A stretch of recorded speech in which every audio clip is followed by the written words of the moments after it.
नमस्कार साथियों, स्वागत है आज की 50 बड़ी और धमाकेदार खबरों के सफर में। बताइए आप हमें किस जगह से देख रहे हैं, कमेंट में जरूर लिखिए। अगर अभी तक चैनल को लाइक और सब्सक्राइब नहीं किया है तो फटाफट कर लीजिए, क्योंकि आगे आने वाली खबरें हैं एक से बढ़कर एक।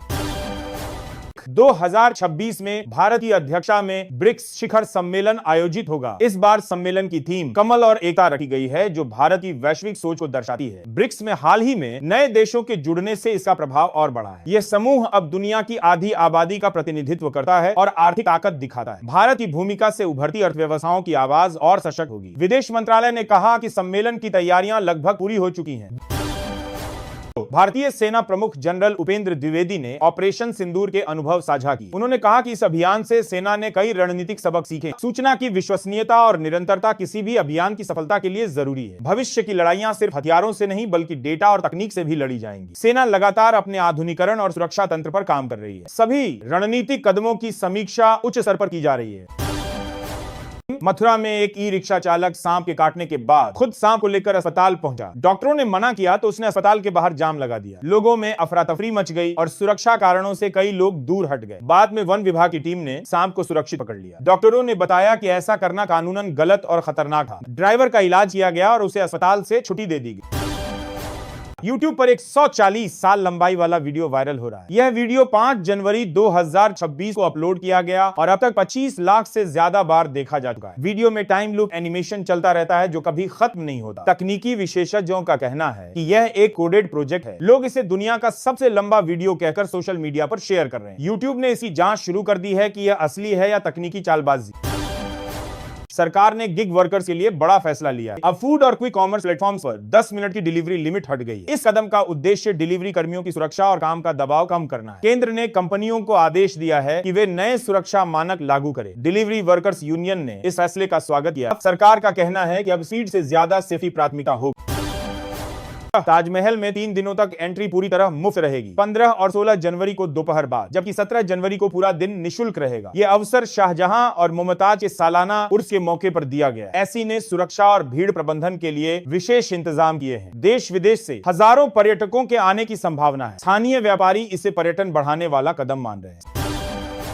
एमिम प्रमुख असदुद्दीन ओवैसी ने आरएसएस पर सवाल उठाए हैं। उन्होंने कहा कि संगठन देशभक्ति की बात करता है, लेकिन इतिहास में योगदान पर चर्चा जरूरी है। आजादी की लड़ाई में आरएसएस की भूमिका पर बहस तेज हो गई है। भाजपा नेताओं ने पलटवार करते हुए कहा कि ओवैसी को इतिहास पढ़ना चाहिए। विपक्षी दलों ने इसे चुनावी राजनीति से जोड़ा है। इस बयान ने राजनीतिक हलकों में गर्मी बढ़ा दी। एलन मस्क ने भविष्य की अर्थव्यवस्था पर बड़ा बयान दिया। उन्होंने कहा कि आने वाले 20 सालों में एआई और रोबोटिक्स बहुत तरक्की करेंगे। यूनिवर्सल हाई इनकम संभव होने से पारंपरिक बचत की जरूरत कम हो जाएगी। मशीनें और रोबोट काम करेंगे, इंसानों को आजादी मिलेगी। टेक एक्सपर्ट इसे सबसे बड़ी आर्थिक क्रांति मान रहे हैं। कुछ अर्थशास्त्री इसे भविष्य के लिए चुनौती भी मान रहे हैं। अमेरिका के राष्ट्रपति डोनाल्ड ट्रंप ने ईरान से व्यापार करने वाले देशों पर 25% टैरिफ लगाया। भारत के लिए यह चुनौती हो सकती है क्योंकि देश ईरान से तेल आयात करता है। विदेश मंत्रालय ने कहा कि भारत अपने हितों की रक्षा करेगा। इस निर्णय से वैश्विक व्यापार युद्ध और बढ़ सकता है। तेल की कीमतें पहले ही बढ़ती हुई नजर आ रही हैं। अन्य देशों ने भी इस कदम का विरोध किया है। ज्योतिषाचार्यों ने बुधवार को कुछ खास चीजें न खरीदने की सलाह दी। कहा गया है कि ऐसा करने से बुध ग्रह कमजोर हो सकता है। इसका असर व्यापार, नौकरी और मानसिक शांति पर पड़ सकता है। अगर जरूरी हो तो इस दिन जरूरतमंद को दान देना शुभ माना गया है। हरी वस्तुएं पहनना और भगवान विष्णु की पूजा करना लाभकारी रहेगा। लोग सोशल मीडिया पर अपने पारंपरिक अनुभव साझा कर रहे हैं। मकर संक्रांति के मौके पर पूरे देश में त्योहार की तैयारियां जोरों पर हैं। लोग तिलगुड़ और गुड़ की मिठाइयां बनाकर अपनों को शुभकामनाएं दे रहे हैं। स्नान, दान और पूजा का विशेष महत्व माना गया है। बाजारों में रंग बिरंगी पतंगों और मिठाइयों की धूम है। परिवार और दोस्त प्यार भरे संदेश भेजकर पर्व की खुशियां साझा कर रहे हैं। त्योहार सूर्य के उत्तरायण में प्रवेश का प्रतीक है और आनंद का संदेश देता है। चीन की आर्थिक स्थिति पर सवाल बढ़ रहे हैं और देश डिफ्लेशन से जूझ रहा है। बाजार में सामान भरपूर है लेकिन मांग कमजोर बनी हुई है। इसका असर घरेलू उत्पादन और वैश्विक व्यापार पर पड़ रहा है। सरकारी दावों पर भी विशेषज्ञ सवाल उठा रहे हैं। बैंकों और निवेशकों में चिंता का माहौल है। आर्थिक सुधार और नीति पर चर्चा तेज हो गई। बिहार सरकार ने 2.5 लाख शिक्षकों के प्रमोशन से जुड़ा आदेश जारी किया है। अब नियोजित शिक्षक रहते हुए किए गए कार्यों को भी प्रमोशन में शामिल किया जाएगा। इससे शिक्षकों को सेवा, निरंतरता और बेहतर अवसर का लाभ मिलेगा। शिक्षकों की नौकरी, सुरक्षा और कैरियर ग्रोथ पर असर पड़ेगा। सरकार ने कहा कि यह कदम शिक्षा प्रणाली को मजबूत करेगा। शिक्षक संघों ने इसे स्वागत योग्य और समयानुकूल बताया। सिवान के विद्या भवन महिला कॉलेज में राष्ट्रीय स्तर की भारत बौद्धिक परीक्षा 2026 का आयोजन होगा। यह परीक्षा 1 फरवरी को आयोजित की जाएगी। देश भर से छात्र छात्राएं इसमें भाग लेंगे। कॉलेज की शैक्षणिक गतिविधियों को नई पहचान मिलने की उम्मीद है। इस आयोजन से छात्रों की प्रतिस्पर्धात्मक क्षमता भी बढ़ेगी। कॉलेज प्रशासन ने सभी तैयारियों को अंतिम रूप दे दिया। कीमती धातुओं के बाजार में रिकॉर्ड तेजी देखने को मिली है। बीते 13 दिनों में चांदी की कीमत में करीब 32,000 की बढ़ोतरी हुई है। सोना भी 7,000 से अधिक महंगा हो गया। विशेषज्ञों का कहना है कि बढ़ती मांग और वैश्विक संकेत इसका कारण है। गहनों और निवेश के लिए लोगों की रुचि बढ़ गई। सरकारी और निजी संस्थान कीमतों की निगरानी कर रहे हैं।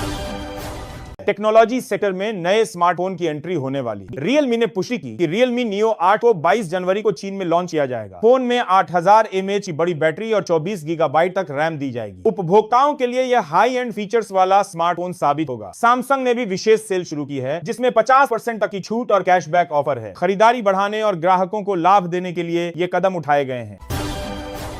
अवैध बांग्लादेशी घुसपैठ के मामलों की जांच अब एनआईए कर रही है। एजेंसी पूरे नेटवर्क फंडिंग और सीमा पार लिंक की गहन जांच कर रही है। इससे बड़े स्तर पर कार्रवाई की संभावना। सरकार ने कहा कि यह कदम राष्ट्रीय सुरक्षा के लिए जरूरी है। सीमा सुरक्षा बलों के साथ एनआईए की टीम लगातार निगरानी कर रही है। अवैध गतिविधियों पर सख्त रुख अपनाया गया है।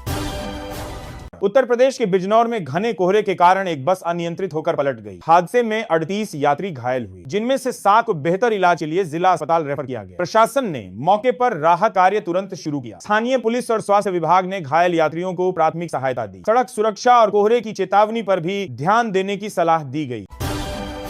पीएसयू सेक्टर के एक मैन बोर्ड आईपीओ में निवेशकों का जबरदस्त रिस्पांस मिल रहा है। ग्रे मार्केट प्रीमियम लगभग 46% का संकेत दे रहा है। आज इसमें निवेश करने का आखिरी दिन बताया गया। विशेषज्ञों का कहना है कि यह निवेशकों के लिए सुनहरा अवसर है। इन्वेस्टर सावधानी के साथ निवेश करें और मार्केट अपडेट पर नजर रखें। बाजार में तरलता और शेयर की मांग दोनों बढ़ी हुई है। बिहार की ताजा खबरों में पटना में कार और ऑटो की टक्कर से अफरा तफरी मची। स्थानीय लोगों ने तुरंत पुलिस को सूचना दी। दुर्घटना में कई लोग हल्के घायल हुए और कुछ गंभीर। चिकित्सकों ने सभी घायल यात्रियों का प्राथमिक इलाज किया। मुख्यमंत्री नीतीश कुमार की अध्यक्षता में आज कैबिनेट बैठक प्रस्तावित। सरकार ने राहत और सुरक्षा उपायों को लेकर दिशा निर्देश दिए। मौसम विभाग ने अगले 3 से 4 दिनों तक कड़ाके की ठंड रहने का अनुमान जताया है। उत्तर भारत के कई हिस्सों में न्यूनतम तापमान में गिरावट देखने को मिली है। लोगों को विशेष तौर पर वृद्ध और बच्चों के लिए सुरक्षा उपाय अपनाने की सलाह दी गई है। स्कूलों और कॉलेजों को मौसम की स्थिति के अनुसार तैयारी करने को कहा गया है। सड़क मार्गों पर कोहरे और ठंड के कारण ट्रैफिक को लेकर सावधानी बरतने की सलाह दी गई है। सरकारी स्वास्थ्य केंद्र भी आवश्यक सेवाओं के लिए अलर्ट है। उत्तर प्रदेश से प्रशासनिक सुधार की महत्वपूर्ण खबर आई है। मुख्यमंत्री योगी आदित्यनाथ ने कहा कि प्रगति पोर्टल से सरकारी कामकाज की पुरानी जकड़न टूटी है। अब बैठकों में समस्याओं के बजाय समाधान पर फोकस किया जाता है। इसके परिणाम स्वरूप फैसले तेजी से लागू हो रहे हैं। सार्वजनिक शिकायतों का निवारण भी पहले से ज्यादा समय पर हो रहा है। प्रशासन ने डिजिटल उपकरणों और डेटा एनालिटिक्स का अधिक उपयोग शुरू कर दिया। राजस्थान के एक सरकारी प्राथमिक स्कूल में पढ़ाई के समय नॉनवेज पार्टी आयोजित की गई। ये मामला सामने आने के बाद प्रशासन ने तुरंत जांच शुरू कर दी। स्कूल के प्रमुख और स्टाफ के खिलाफ कार्रवाई की चर्चा हो रही है। देश स्कूल के प्रमुख और स्टाफ के खिलाफ मीडिया और सोशल प्लेटफॉर्म पर यह खबर तेजी से वायरल हुई। अपने ही सरकारी अधिकारियों ने कहा कि इस तरह की गतिविधियों की निंदा की जाती है। कानूनी और शैक्षणिक मानकों के पालन के लिए विशेष ध्यान रखा जाए। सुप्रीम कोर्ट के एक जज ने भ्रष्टाचार से जुड़े एक कानून पर सख्त टिप्पणी की है। उन्होंने कहा कि यह कानून भ्रष्ट लोगों को बचाने वाला प्रतीत होता है। मामला अब मुख्य न्यायाधीश के समक्ष रखा जाएगा। आगे का फैसला आने पर कानूनी दृष्टिकोण स्पष्ट होगा। विशेषज्ञों का कहना है कि यह टिप्पणी न्यायपालिका की जिम्मेदारी को दर्शाती है। सामाजिक और राजनीतिक हलकों में भी चर्चा तेज हो गई है। उत्तराखंड में लक्सर में आयोजित जन सुनवाई में करीब 40 शिकायतें दर्ज की गईं। अधिकारियों ने मौके पर लोगों की समस्याएं सुनी और जल्द समाधान का भरोसा दिलाया। लोगों ने व्यक्तिगत और सामुदायिक मुद्दे दोनों उठाए। मुद्दे बनार की प्रशासन ने कहा कि यह जन सहभागिता सरकारी कामकाज को पारदर्शी बनाएगी। समस्याओं के निवारण के लिए विशेष टीमों को तैनात किया गया है। जन सुनवाई कार्यक्रम की सफलता पर राज्य सरकार ने संतोष व्यक्त किया। फिल्म जननायकन को लेकर जारी विवाद में राहुल गांधी ने अभिनेता विजय का समर्थन किया है। उन्होंने आरोप लगाया कि सरकार तमिल संस्कृति पर हमला कर रही है। मद्रास हाईकोर्ट के आदेश के बाद मामला और चर्चा में आ गया है। सिनेमाई और राजनीतिक हलकों में बहस तेज हो गई है। कला और राजनीति के बीच संतुलन बनाए रखने की चुनौती सामने है। फिल्म से जुड़े फैसलों पर आम जनता की नजर भी लगातार बनी हुई है। दिल्ली में ज्यादा लोगों को मुफ्त इलाज का लाभ मिलेगा। सुप्रीम कोर्ट के फैसले के बाद सरकार ने दायरा बढ़ाने का कदम उठाया है। आदेशों का व्यापक प्रचार करने की योजना बनाई गई है। 3 प्रापक और 20 7P प्रोग्राम पर मंदरीपुरा जरूरतमंद लोग अब इस सुविधा का अधिकतम लाभ उठा सकेंगे। अस्पताल प्रशासन को निर्देश दिए गए हैं कि सभी रोगियों की मदद सुनिश्चित हो। स्वास्थ्य सेवा सुधार के इस कदम से आम जनता को राहत मिलेगी।